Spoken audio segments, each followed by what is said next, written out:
إن الحمد لله نحمده ونستعينه ونستغفره ونؤمن به ونتوكل عليه ونعوذ بالله من شرور أنفسنا ومن سيئات أعمالنا من يهده الله فلا مضل له ومن يضلل فلا هادي له واشهد أن لا إله إلا الله وحده لا شريك له واشهد أن محمدا عبده ورسوله أما بعد فإن خير الحديث كتاب الله وخير الهدي هدي محمد صلى الله عليه وسلم وشر الأمور محدثاتها وكل محدثة بدعة وكل بدعة ضلالة وكل ضلالة في النار. قال الله تعالى في كلامه المجيد: أعوذ بالله من الشيطان الرجيم. يا أيها الذين آمنوا اتقوا الله حق تقاته ولا تموتن إلا وأنتم مسلمون. يا أيها الناس اتقوا ربكم الذي خلقكم من نفس واحدة وخلق منها زوجها وبث منهما رجالا كثيرا ونساء واتقوا الله الذي تساءلون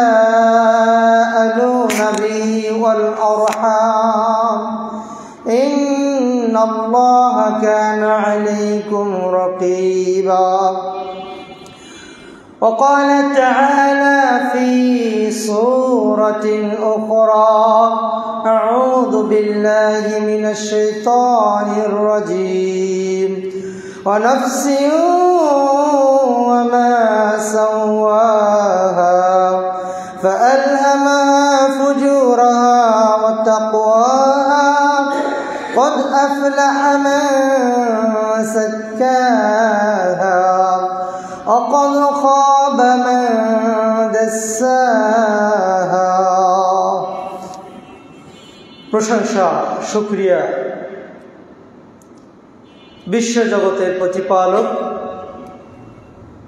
নভমণ্ডল, ভূমণ্ডল, বায়ুমণ্ডল, গ্রহ উপগ্রহ সকল কিছুর একচ্ছত্র মালিক আল্লাহ তাআলার দরবারে আদায় করছি যে রব্বুল আলামিন আমাদেরকে আজকে জুমার দিনে মসজিদে এসে জুমার খুতবা ও সালাতের সুযোগ করে দিয়েছেন।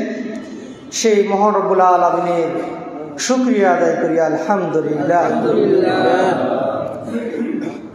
সালাত, সালাম, রহমত, বরকত অগণিতভাবে বর্ষিত হোক সর্বকালের, সর্বযুগের সর্বশ্রেষ্ঠ নবী ও রাসূল, আমাদের প্রাণের প্রিয় স্পন্দন, ভালোবাসার মণিকোঠা, যার আদর্শ গ্রহণ, অনুকরণ এবং অনুসরণে পৃথিবীতে শান্তি, পরকালে মুক্তি রয়েছে, রাসূলের প্রতি সালাত ও সালাম পাঠ করি নবী মুহাম্মদ সাল্লাল্লাহু আলাইহি ওয়াসাল্লামের প্রতি।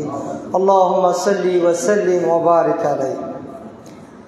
সম্মানিত সমাবেত হাজিরিন, আজকে জুমার খুতবাতে আপনাদের সম্মুখে যে বিষয়টি আলোচনা করার ইচ্ছা পোষণ করেছি তা হচ্ছে আত্মসমালোচনা ও সংশোধন। উক্ত বিষয়কে সামনে রেখে কোরআন ও সুন্নাহ থেকে এবং সালাফদের গুরুত্বপূর্ণ উক্তি আপনাদের সামনে তুলে ধরে সংক্ষিপ্তভাবে খুতবা ইতি করব। ওমা তৌফিক ইল্লা বিল্লাহ। সম্মানিত হাজিরিন, উক্ত বিষয়টি চয়ন করার পিছনে মূল কারণ হচ্ছে বর্তমান সোশ্যাল মিডিয়া বলে, ভার্চুয়াল জগৎ বলে, বা চায়ের দোকান বলেন, অথবা বিজনেস সেন্টার বলেন, অথবা আপনার টেলিভিশনের টকশো বলেন, সর্বক্ষেত্রে আমরা পর সমালোচনায় ব্যস্ত আছি। নিজেকে নিজে সংশোধন করতে হবে, আমার কি অবস্থা, এটি আমরা ভুলে গেছি। এই জন্য বর্তমান সময়ে এমন একটা প্রেক্ষাপট তৈরি হয়েছে, আমার পুরো চেহারাতে কালি দ্বারা বিবর্ণ হয়ে আছে, আমি সেদিকে ভ্রুক্ষেপ করছি না, তাকাচ্ছি না, গুরুত্ব দিচ্ছি না, কিন্তু কেউ চোখে সুরমা দিয়েছে সেক্ষেত্রে নিয়েই সমালোচনা করছি। এমনটাই বর্তমানের প্রেক্ষাপট। কেউ চোখে সুরমা দিয়েছে সেটাকে আপনি কালি বলে তাকে বলছেন তোমার মুখে কালি কেন, অন্যদিকে আপনার পুরো চেহারাটা এক বিশ্রী কালারে বিবর্ণ হয়ে আছে, সেটা না কেউ ভাবছি না। অথচ সাহাবারা, তাবিরা নিজেদের আত্মসমালোচনা, আত্মসংশোধনী, আত্ম উন্নয়নের জন্য কি গুরুত্ব দিয়েছে। পরের ব্যাপারে সমালোচনা করার চাইতে আল্লাহ তাআলা এই আত্মসমালোচনার গুরুত্ব দিতে গিয়ে বলছেন ওয়ানাফসি ওমা সাওয়াহা, আমি শপথ করছি নাফসের, আত্মা এবং সে যা পরিকল্পনা করে। ফাআলহামাহা ফুজুরাহা ওয়া তাকওয়াহা, আল্লাহ তাআলা এই নাফস আত্মাকে আপনার কাছে দেওয়ার পর বললেন, এই আত্মাকে সুযোগ করে দিয়েছেন, ছাড় দিয়েছেন, ফুজুরাহা ওয়া তাকওয়াহা, সে পাপও করতে পারে, পুণ্যও করতে পারে, সওয়াবের কাজও করতে পারে, গুনার কাজও করতে পারে। তবে এই প্রত্যেকটি ব্যক্তির মাঝে যে নাফস নামক একটা অঙ্গ রয়েছে, এই অঙ্গের কারণে কে সফল আর কে বিফল সেটাও আল্লাহ তাআলা বলছেন কদ আফলাহা মান যাক্কাহা। যারা এই নাফসকে সংশোধন করতে পেরেছে, এই নাফসের হিসাব করতে পেরেছে, নাফসকে সংরক্ষণ করতে পেরেছে, সেই সফল কাম। ওয়াকাদ খাবা মান দাসাহা, পক্ষান্তরে যারা এই নাফসকে অবহেলায় ছেড়ে দিয়েছে, এর কোনো ক্যালকুলেট করে না, এর হিসাব করে না, একে দেখাশোনা করে না, এর পরিচর্যা করে না, একে পবিত্র করে না, পাপের সাথে সংস্পর্শ তারা লিপ্ত হয়েছে, তারাই আজকে ধ্বংস। আপনি জান্নাতে যাবেন, মানদণ্ড কি? আপনি জাহান্নামে যাবেন কার কারণে? আল্লাহ তাআলা সেটাও কারণে বলছেন ফাআম্মা মান তাগা ওয়া আতারাল হায়াতাদ দুনিয়া, যে ব্যক্তি অন্যায় কাজের সাথে জড়িত হয়েছে, বাড়াবাড়ি করেছে, এই পার্থিব জীবনকে বেশি প্রাধান্য দিয়েছে, ফাইন্নাল জাহিমা হিয়াল মাওয়া, তাকে জাহান্নামে যেতে হবে। তাহলে আপনি পার্থিব জীবনকে কখন প্রাধান্য দিবেন? যখন মন যা চায়, নাফসের দাসত্বে আপনি পরিণত হবেন। মন যা চায় তাই করবেন, বিচার বিশ্লেষণ যখন করবেন না, তখনই আপনাকে জাহান্নামে যেতে হবে। পক্ষান্তরে আল্লাহ তাআলা বলছেন ওয়াম্মা মান খাফা মাকামা রাব্বি ওয়া নাহান নাফসা আনিল হাওয়া ফাইন্নাল জান্নাতা হিয়াল মাওয়া। মন যা চায় তা করে না, পরকালে রবের সামনে গিয়ে আমাকে দাঁড়াতে হবে, রবের সামনে আমাকে জবাবদিহিতা করতে হবে, আমি যা করি না কেন। এ ভয় যে ব্যক্তি করে, আল্লাহ তাআলা তার বাসস্থান, থাকার জায়গা নির্ধারণ করেছেন জান্নাত। সুবহানাল্লাহ। তার মানে আপনি যে জান্নাতে যাবেন বা কি কারণে জাহান্নামে যেতে হবে সেটাও কিন্তু কোরআনে বলে দিয়েছেন। এবার আপনি বলছেন আমি তো নামাজ পড়ি, আমি তো যাকাত দিই, আমি তো সাদকা করি, আমি তো ভালো কথা বলি, আমি কিয়ামুল লাইল করি, আমি সিয়াম পালন করি, তাহলে আমি জান্নাতে যাব না। কারণ কি? কারণ যতগুলো ভালো কাজ বললেন, প্রতিটি কাজের সেন্টার, মাস্টার কি যাকে বলা হয়, মাস্টার সুইচ যাকে বলা হয়, সেটা হচ্ছে নাফস। এইটা যদি আপনার ঠিক না থাকে তাহলে আপনার যত ধরনের আমল আছে সকল বরবাদ হয়ে যাবে। আমরা যদি একটা একটা করে যাই সামনের দিকে, আনাস বিন মালিক রাদিয়াল্লাহু তাআলা আনহু তিনি বলছেন যে রাসূলুল্লাহ সাল্লাল্লাহু আলাইহি ওয়াসাল্লাম বলছেন, আল কাইয়িসু মান দানা নাফসা, জ্ঞানী, বিচক্ষণ, ট্যালেন্ট সে ব্যক্তি যে তার নফসকে পবিত্র রাখতে পারে। এরপরে তিনি আরো বলছেন, ওয়া আমিলা লিমা বাদাল মাউত, মৃত্যুর পরে পরকালে হাসরের মাঠে কি জবাব দেবে তার জন্য সে আমল করে। হাদিসটা একটু লক্ষ্য করবেন, আমল শব্দটাকে পরে নিয়ে এসছে, নফস শব্দটাকে আগে নিয়ে এসছে। মানে আপনি আমল করার আগে নফস যদি ঠিক না থাকে, এই নফস পরকালে গিয়ে কোনো উপকারে আসবে না। এরপর তিনি আরো বলছেন, ওয়াল আজিজু মান ইত্তাবা নাফসাহু হাওয়াহা, মূর্খ, পরাজিত, বিফল, পরাজয় ব্যক্তি সে তার মন যা চায় সেই পথেই সে অনুসরণ করে। ওয়া তামান্না আলাল্লাহি আমানি, মন যা চায় তাই অনুসরণ করে, আর আল্লাহর কাছে দুই হাত তুলে শুধু আশা করে, এই আশা তার কোনো উপকারে আসবে না। নফস এটা আপনার তত্ত্বাবধানে থাকবে, আপনার উপকারে থাকবে। ইমাম আহমদ বিন হাম্বল রাহিমাহুল্লাহ কিতাবুজ যুহুদ এই গ্রন্থের মধ্যে ইবনে উমর বিন খাত্তাব রাদিয়াল্লাহু তাআলা আনহু থেকে বর্ণনা করছেন যে তিনি বলছেন, হাসিবু আনফুসাকুম ক্বাবলা আন তুহাসাবু ইয়াউমাল কিয়ামা, তোমরা আজকে আত্মার হিসাব করে নাও কাল কিয়ামত আসার আগে। কারণ কি, যারা পৃথিবীতে আজকে হিসাব করবে পরকালে তাদের হিসাব সহজ হয়ে যাবে। আপনি একটা চিন্তা করেন, আমরা যারা ব্যাংকে চাকরি করি বা অ্যাকাউন্টের সাথে যারা জড়িত আছে, দৈনিক এর হিসাব যদি সে সম্পূর্ণ না করে, মাসের হিসাব যদি সে সম্পূর্ণ না করে, বাৎসরিক স্টেটমেন্ট রেডি করা তার জন্য সহজ হবে? তার চাকরি থাকবে? আমরা জানি যারা অ্যাকাউন্টসের দায়িত্বে আছেন, হিসাব রক্ষকের দায়িত্বে আছেন, বর্তমানে আধুনিক প্রযুক্তির কারণে এক্সেলের মাধ্যমে যে কোনো হিসাব সহজেই তৈরি করতে পারছে।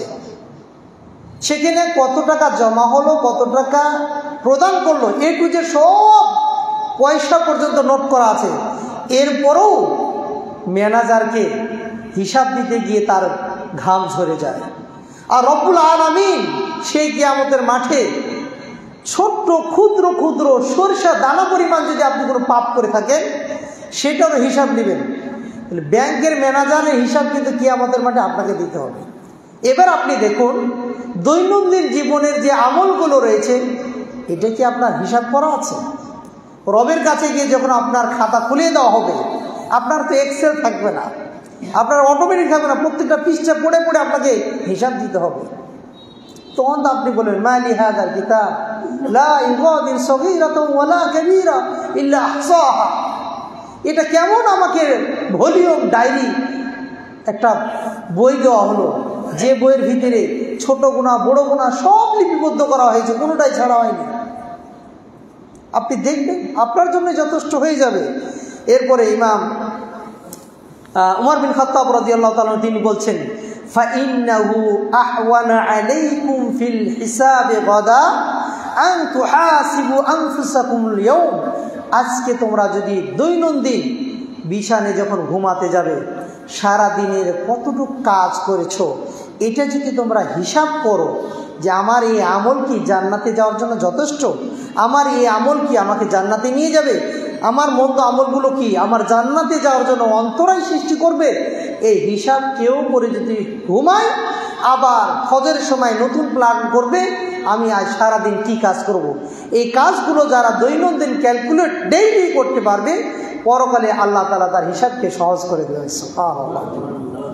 এরপরে ইবনুল কাইয়িম রাহিমাহুল্লাহ হাসান বসরি রাহিমাহুল্লাহ থেকে বর্ণনা করছেন, তিনি বলছেন, আল মুমিনু কাওয়ামুন আলা নাফসি, যারা প্রকৃত মুমিন তারা তাদের নফসের কন্ট্রোলার হিসেবে কাজ করবে, তার নিয়ন্ত্রণের বাইরে কখনো কোনো নফস বা আত্মা যাবে না।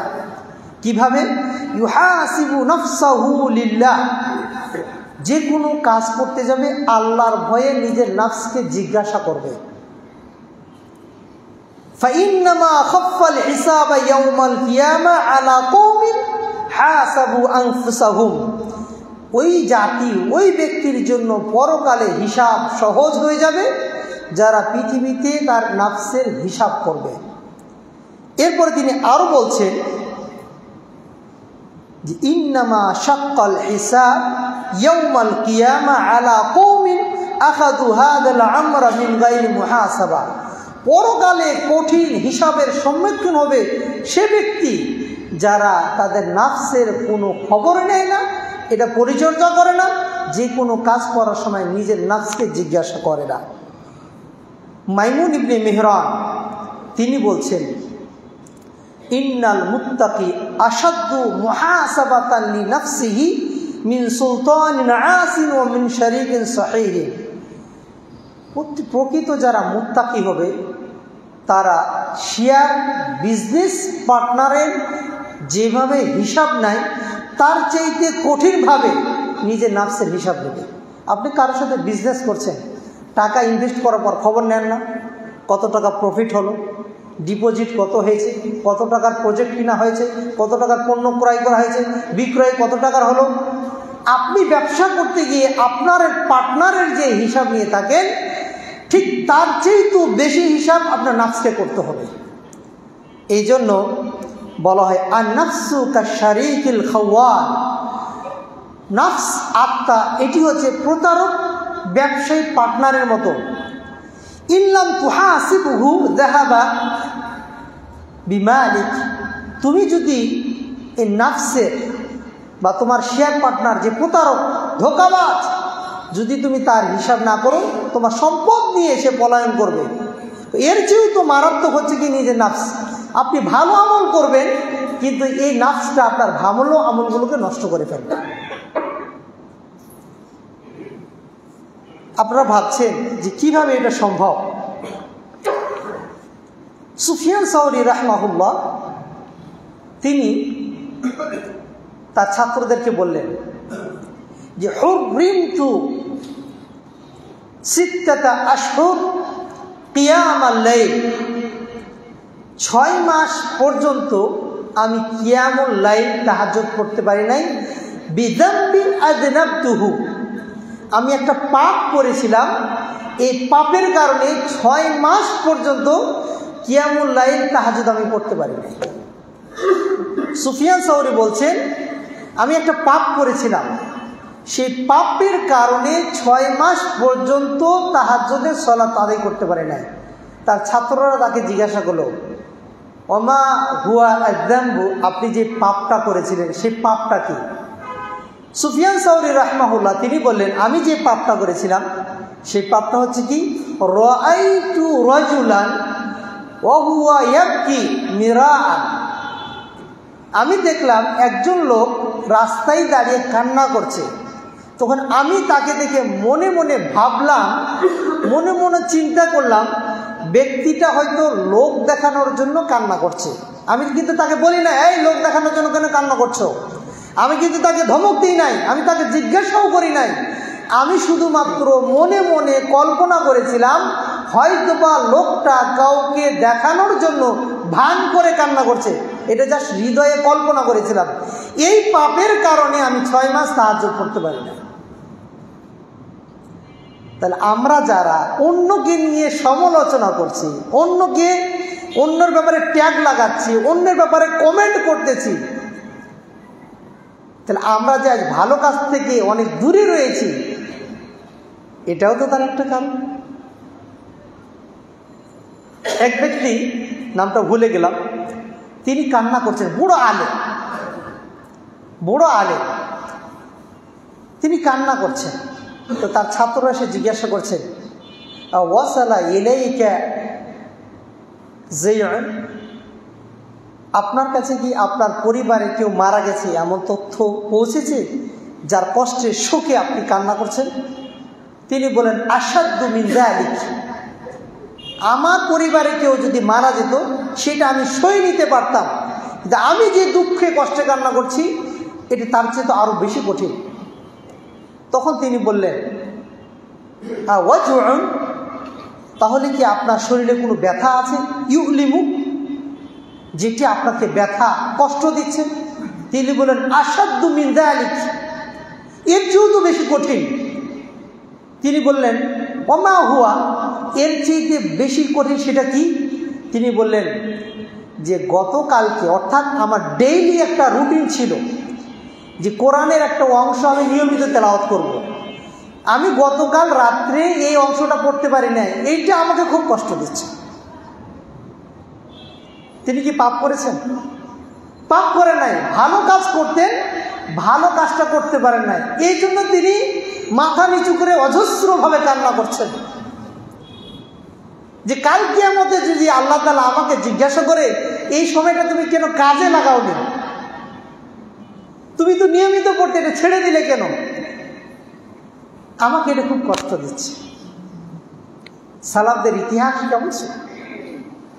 এক ব্যক্তি এসে বলছেন, ইন্নি আবিতু, আমি রাত্রে ঘুমাতে যাই, আমি চেষ্টা করি তাহাজ্জুদের সালাত আদায় করব, কিন্তু আমি সালাত আদায় করতে পারি না। মা হুয়া সাবাব, ইমামের কাছে এসেছেন।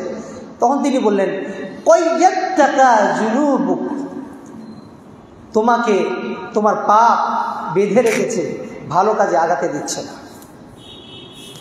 তোমার পাপ, তোমার গুনাহ তোমাকে আটকে রেখেছে, তুমি ভালো কাজ করতে পারছো না। দেখবেন না, আমরা প্রায় কিন্তু আমরা নিয়ত করি কাল থেকে একবারে আল্লাহ আল্লাহ হয়ে যাব, কাল থেকে এক ওয়াক্ত নামাজ ছাড়বো না, কাল থেকে নিয়মিত কোরআন পাঠ করব। কাল হয়ে যায় কিন্তু কোরআন ধরতে পারি না, কাল হয়ে যায় কিন্তু তাহাজ্জুদ পড়তে পারি না, কাল হয়ে যায় কিন্তু ভালো কাজ করতে পারি না। কারণ কি? যে পুরো পাপ এই নাফসের ভিতরে জায়গা নিয়েছে, যার কারণে আপনি এই ভালো কাজটা করতে পারছেন না। উমর বিন খাত্তাব রাদিয়াল্লাহু তাআলা তিনি বলছেন, জালিসু আত-তাওয়াবিন, যারা তওবা করে তোমরা তার পাশে বসো। ফাইন্নাহু আরাক্কু শাইইন আফইদা, কারণ যারা ভালো মানুষ তাদের পাশে যদি তুমি বসো তাহলে তুমি সহজেই কল্যাণের পথ পেয়ে যাবে। রাসূলুল্লাহ সাল্লাল্লাহু আলাইহি ওয়াসাল্লাম বলছেন, আল জালিসুস সালিহ, সৎসঙ্গ, এদের পাশে তোমরা থাকবা। কার মতো? এই সৎসঙ্গ আতর বিক্রেতার মতো। তুমি যদি আতরের দোকানে গিয়ে আতর কিনো তাহলে তো তুমি এসে ডেইলি এটা ব্যবহার করবা। কমপক্ষে তুমি যদি আতরের দোকানে গিয়ে আতর নাও কিনো, তুমি আতরের ঘ্রাণ পাবা। এই জন্য যারা তওবা করে নেককার বান্দা, এদের সাথে গিয়ে তোমরা বসবে। তোমরা ওই হাফর কামার যারা রয়েছে অসৎসঙ্গ, তার উদাহরণ তার মতো। যদি তোমরা তার দোকানে যাও, আগুনের ছিটা লেগে তোমার কাপড় পুড়িয়ে দিতে পারে। যদি আগুনের ছিটা কাপড়ের নাও আসে, তুমি তার শরীরের দুর্গন্ধ পাবে। আজকে বড় একটা বিষয়, আমাদের আড্ডা কিন্তু মসজিদে দেখতে পাবেন না। দেখতে পাবেন কোথায়? চায়ের দোকানে, সিনেমাতে, যে সকল জায়গাতে নোংরা কাজ রয়েছে সেই সকল জায়গাতে দেখতে পাবেন। আবার ভালো মানুষ দেখলে মুখ ঘুরিয়ে অন্য পথে যায়। তাহলে আমরা নাফসকে গিয়ে নিয়ন্ত্রণ করতে পারছি? মুহাম্মদ ইবনে সিরিন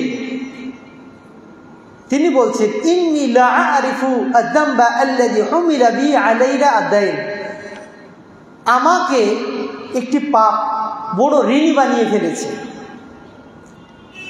আমাকে একটি পাপ আমাকে বড় ঋণী বানিয়ে ফেলেছে। তাকে জিজ্ঞাসা করলো, মা হুয়া, সে পাপটা কি? তিনি বললেন, অনেক দিন আগে আমি একটা মানুষকে বলেছিলাম, ইয়া মুফলিস, হে নিঃস্ব, হে পাপহীন, পুণ্যহীন ব্যক্তি।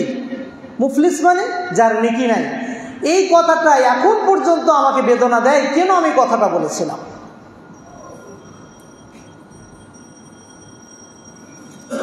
রাবাহ আল কাইসি তিনি বলছেন, লিয়া নাইয়িফুন ওয়া আরবাউনা দামবান, আমার জীবনে আমি যে পাপগুলো করেছি তা গুনে রেখেছি, তা 40টারও বেশি হবে। আমার জীবনে যতগুলো পাপ করেছি তা আমি গুনে রেখেছি। কারণ কি? আমার নাফসের আমি হিসাব করি। আমি যে পাপগুলো করেছি তা 40টারও বেশি। এরপরে তিনি বলছেন কদ ইস্তাগফারতু লিকুল্লি দামবিন মিয়াতা আলফ মাররা, প্রতিটি পাপের কারণে আমি আল্লাহর কাছে 1,00,000 বার ইস্তেগফার করি। সালাফদের জীবনী বলছেন আমি জীবনে যত পাপ করেছি আমার জানা আমাদের 40টারও বেশি, প্রতিটি পাপের জন্য আল্লাহর কাছে আমি ইস্তেগফার করি 1,00,000 বারের চাইতেও বেশি। এরপরে সুলাইমান আদ-দারানি রাহিমাহুল্লাহ তিনি বলছেন কল্লাত যুনুবুহুম ফাআরাফু মিন আইনা ইউতাউন, আমাদের মাঝে এবং সালাফদের মাঝে পার্থক্য হলো তাদের গুনার পরিমাণ কম ছিল, যার কারণে তারা জানতো যে পাপটা কখন হচ্ছে, কিভাবে হচ্ছে, কোন সময় হচ্ছে, সাথে সাথে তারা ইস্তেগফার তওবা করত। কিন্তু ওয়া কাসুরাত যুনুবি ওয়া যুনুবাক, আমার পাপ তোমার পাপ অসংখ্য হয়ে গেছে, ফালাইসা নাদরি মিন আইনা নুতা, আমরা কখন পাপ করছি, কখন গুনাহ করতেছি, কখনো অন্যায় করছি আমরা বুঝতে পাপকে আমরা পাপ মনে করি না। সালফে সালেহিন যখনই পাপ করতো তারা বুঝতে পারতো এটা যে পাপ হয়ে গেছে। এই জন্য বলা হয় সালফে সালেহিন এবং আমাদের মাঝে পার্থক্য হলো তারা জানতো কম, আমল করতো বেশি, আর আমরা জানি বেশি, আমল করি কম। তার মানে কি সালাফদের চাইতে আমরা বেশি জানতাম না? তারা যতটা জ্ঞানের অধিকারী ছিল, তারা যতগুলো বই লিখে গেছে আমরা পড়ে শেষ করতে পারবো না, তাদের লেখনির চাইতে তাদের আমলের পরিমাণ বেশি ছিল। আর আমরা যা সামান্য যতটুকু শরীয়তের বিধান জানি সেটা আমল করি না। সেটা বিয়ের ক্ষেত্রে বলে, সেটা আপনার ইবাদতের ক্ষেত্রে বলেন, মসজিদের ক্ষেত্রে বলেন, ব্যবসার ক্ষেত্রে বলেন, লেনদেনের ক্ষেত্রে বলেন, সকল ক্ষেত্রে গিয়ে আমরা এটাতে পিছিয়ে পড়ে গেছি। এই জন্য হাসান বাসরি রাহিমাহুল্লাহ তিনি বলছেন লা তালকাল মুমিনু ইল্লা ইউআতিবু নাফসা, প্রতিটি মুমিন যখন কাজ করবে তখন কাজ করার আগে সে তার নাফসকে বলবে, ও আমার নাফস, তুমি যা করতে যাচ্ছ আল্লাহ শুনছেন, তুমি যা করতে যাচ্ছ আল্লাহ দেখছেন, তুমি যা পরিকল্পনা করছো আল্লাহ তাআলা হৃদয়ের খবর সম্পর্কে জানেন। এই জন্য আপনারা যে কোনো কাজ করবেন, আমরা যে কোনো কাজ করি 3টা পয়েন্ট মাথায় রাখবেন। 1, আমি যা করছি আল্লাহ দেখছেন। 2, আমি যা করছি তা ফেরেশতারা লিপিবদ্ধ করছেন। 3, আমি যা করছি এটা আমার জীবনের শেষ কাজ, এরপর আমি আর কাজ করার সুযোগ পাবো না। আমার জীবনের শেষ কাজটা ভালো দিয়ে শেষ করতে চাই নাকি মন্দ দিয়ে শেষ করতে চাই, এই ক্যালকুলেট কেউ যদি করতে পারে, আল্লাহকে সাক্ষী রাখতে পারে, তাহলে তার নাফসটা পবিত্র থাকবে, গুনাহ থেকে মুক্ত থাকবে। এই জন্য বলা হচ্ছে বা বলা হয় যে আপনি পাপের রাস্তা তাযাক্কার আন্নাকা কুল্লামা আবআদতা ফি তারিকিল খাতা, আপনি যখন দুনিয়াতে পাপ যত বেশি লম্বা করবেন ফিরে আসতে তত বেশি সময় লাগবে। পাপের রাস্তা আপনি যত দূর যাবেন ফিরে আসতে তত বেশি সময় লাগবে। এই জন্য পাপ আর করিয়েন না, অফ করে দেন। আল্লাহ তাআলার কাছে দোয়া করুন, আল্লাহ তাআলা আমাদের এবং আপনার নাফসটাকে হেদায়েতের নূর দ্বারা আলোকিত করুক। আমিন। আকুলু কওলি হাযা আস্তাগফিরুল্লাহ লি ওয়া লাকুম ওয়া লিসাইরিল মুসলিমিন ফাস্তাগফিরু ইন্নাহু হুয়াল গফুরুর রহিম।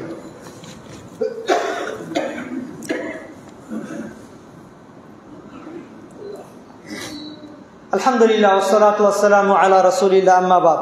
সম্মানিত হাজিরিন, আমরা আলোচনা করছিলাম আত্মসমালোচনা ও সংশোধন। অনেকগুলো পয়েন্ট নিয়ে আলোচনা করলাম। উমর বিন খাত্তাব রাদিয়াল্লাহু তাআলা আনহু তিনি বলছেন ক্বালা রাসূলুল্লাহ সাল্লাল্লাহু আলাইহি ওয়াসাল্লাম ইন্না ঈমানার রাজুলি লা ইয়াখলাকু ফি জাওফির রাজুল আও ইন্নাল ঈমানা লা ইয়াখলাকু ফি জাওফির রাজুলি কামা ইয়াখলাকু ফি তাওব। মুমিন ব্যক্তির হৃদয়ে ঈমান তেমনভাবে সংস্কার এবং সৃষ্টি হয় যেমন দর্জি তারা কাপড় বানায়।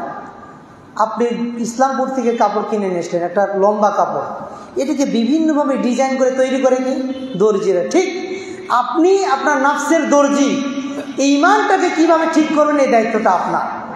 এরপরও বলা হয়েছে, এই হাদিসে যেটা বোঝানো হয়েছে, একজন মুসলিম ব্যক্তির একটা সাদা কাপড়, এই সাদা কাপড়ে ময়লা লাগার সাথে সাথে সে এটাকে ড্রাই করে, ক্লিন করে, এটাকে পরিষ্কার করে।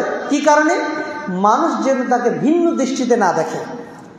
দুনিয়ার এই সাদা কাপড় অন্য যেন ভিন্ন দৃষ্টিতে না দেখে, এত সহজেই যদি আমরা ক্লিন করি, পরিষ্কার করি, পবিত্র রাখি, তাহলে যেই নাফস দ্বারা আল্লাহ তাআলা আমার চেহারার দিকে দেখবে না, আল্লাহ তাআলা আমার দেহের দিকে দেখবে না, আল্লাহ তাআলা আমার টাকার দিকে দেখবে না, আল্লাহ তাআলা কেবলমাত্র আমার হৃদয়ের দিকে দেখবে, সেই হৃদয়টাকে পবিত্র করা দরকার আছে। ইন্নাল্লাহা লা ইয়ানজুর, আল্লাহ তাআলা কোনো মানুষের দেহের দিকে তাকাবে না, বরং তিনি দেখবেন তোমার নাফসের ভিতরে কি রয়েছে। রব্বুল আলামিনের কাছে আমরা কামনা করি আল্লাহ তাআলা আমাদের এই নাফসকে ঈমানি নূর দ্বারা, তাকওয়ার নূর দ্বারা, কোরআন সুন্নাহর নূর দ্বারা আলোকিত করুন, আমিন। وقال الله تعالى في كلامه المجيد إن الله وملائكته يصلون على النبي يا أيها الذين آمنوا صلوا عليه وسلموا تسليما اللهم صل على محمد وعلى آل محمد كما صليت على إبراهيم وعلى آل إبراهيم إنك حميد مجيد اللهم بارك على محمد وعلى آل محمد كما باركت على إبراهيم وعلى آل إبراهيم إنك حميد مجيد সম্মানিত মুসলিম দোয়া আপনারা জানেন, ফিলিস্তিন, ইন্ডিয়া, কাশ্মীর, সিরিয়া সহ বিভিন্ন জায়গাতে আজকে মুসলমানরা নির্যাতিত। আমরা আমাদের আজকে এই জুমার মিম্বার থেকে তাদের জন্য দোয়া করি, আল্লাহ তাআলা তাদেরকে সহযোগিতা করুন, আমিন। যারা মারা গেছে তাদেরকে শাহাদত হিসেবে, শহীদ হিসেবে কবুল করুন, আমিন। যারা অসুস্থ হয়ে মেডিকেলে বিভিন্ন জায়গায় ভর্তি হয়েছে তাদের জন্য দোয়া করি, আল্লাহ তাআলা তাদেরকে ধৈর্য ধারণ করার এবং সুস্থতা দান করুন, আমিন। আমরা তাদের জন্য দোয়া করি, আল্লাহ তাআলা যেন তাদের পাশে বিশেষ সহযোগিতা দিয়ে এখন দাঁড়ায়। পুরো বিশ্ব আজকে নীরব, নিস্তব্ধ, মানে নীরব দর্শকের ভূমিকা পালন করছে। আল্লাহ, বর্ডারের কারণে, সীমাবদ্ধতার কারণে আজকে আমরা সেখানে যেতে পারছি না। আল্লাহ, একমাত্র তুমিই উদ্ধারকারী, তোমার সাহায্য ছাড়া সেখানে উদ্ধারের কোনো উপায় নেই। আল্লাহ, বিশেষ সাহায্য দিয়ে তুমি তাদের পাশে সহযোগিতা পাঠাও, তারা যেন ওই জালেম সরকারের জুলুম থেকে নিরাপদে থাকে, আমিন। আল্লাহুম্মা আইজিল ইসলাম ওয়াল মুসলিমিন, আল্লাহুম্মা উনসির ইসলাম ওয়াল মুসলিমিন, আল্লাহুম্মা দাম্মির আ'দাআকা আ'দা'দ-দ্বীন, রব্বানা আতিনা ফিদ দুনিয়া হাসানাহ ওয়া ফিল আখিরাতি হাসানাহ وقنا عذاب النار واقيموا الصلاة فإن الصلاة تنهى عن الفحشاء والمنكر ولذكر الله أكبر والله يعلم ما تصنعون قوموا للصلاة.